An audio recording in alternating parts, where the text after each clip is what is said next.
સુરતમાં વરાછાની KP Sanghvi diamond company સામે હીરાના વેપારીઓએ ધરણા શરૂ કર્યા છે। ત્યારે ધરણા પર બેઠેલા વેપારીઓની વહારે એમએલએ કુમાર કાનાણી આવ્યા છે। ડાયમંડ અગ્રણી દિનેશ નાવડી પણ ધરણા પર બેઠા છે। અગાઉ ચૂકવણું કર્યા છતાં કંપનીએ કરેલ ચેક રિટર્નના કેસો પરત ખેંચવાની માંગ કરવામાં આવી છે। કંપની દ્વારા હજી 7 કરોડ રૂપિયા લેણા નીકળતા હોવાનો દાવો કરવામાં આવ્યો છે। 6 વર્ષ પહેલા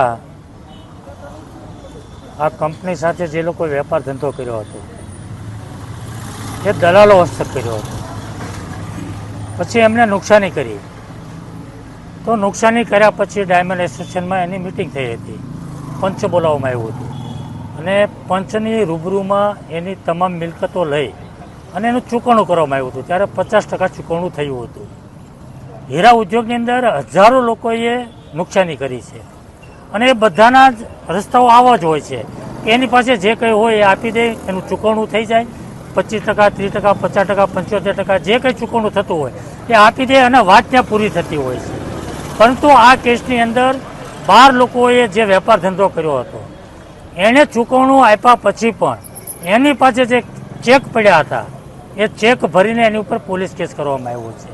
જો એણે પોલીસ કેસ કરવો જ હતો તો ચૂકવણું લેવાની જરૂર નહોતી। જે કંઈ વેપાર ધંધો થયો દલાલ હસ્તક થયો છે, ચૂકવણું પણ દલાલ હસ્તક રહ્યો છે અને આ પરિવાર ઉપર કેસ કરવામાં આવ્યો છે। પતિ પત્ની બંને ઉપર કેસ કરવામાં આવ્યા છે, 12 પરિવાર ઉપર।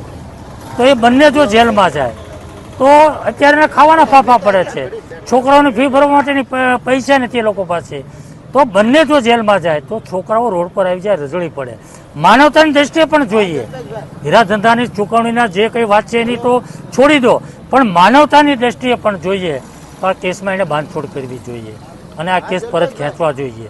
આજે એ દુઃખી લોકો જે છે એ આત્મહત્યા કરવા કોશિશ કરે અથવા તો એ કંટાળીને એ મરવાનો પ્રયાસ કરે અને દુઃખી લોકો અહીંયા ઉપવાસ ઉપર બેઠા છે તો એના દુઃખમાં ભાગી થવા માટે, એને મળવા માટે હું આજે અહીંયા આવ્યો છું।